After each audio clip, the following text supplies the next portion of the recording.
भोपळ्याचे काप बनवणार आहोत. मसाल्याचे भोपळ्याचे काप बनवणार, त्याच्यासाठी हा मी भोपळा घेतलाय, जो नवरात्रामध्ये वापरला जातो ना उपवासाचा तो भोपळा.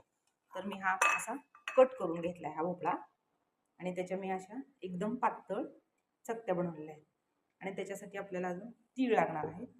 हा घरगुती लाल तिखट, मीठ, धनेपूड आणि हा मी मॅगी मसाला घेतलाय आणि थोडीशी हळद घेतली. आणि आपल्याला तेल लागणार आहे. मी तवा तापायला ठेवलाय, त्याच्यावरती मी थोडंसं जरा जास्त तेल घालायचं. तेल घालून घेते. हे तेल असं पूर्ण पसरवून घ्यायचं तव्यामध्ये. आता आपण ह्याच्यामध्ये ह्या अशा चकत्या ठेवून घेणार आहोत, अशा पूर्ण सगळ्या.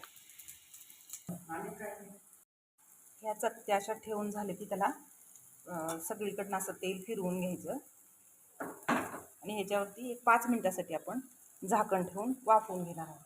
असं झाकण ठेवायचं आणि वाफवून घ्यायचं. आता ही एक बाजू ही परत आता पलटवून घ्यायची आपल्याला. असं पलटवून घ्यायचं सगळे.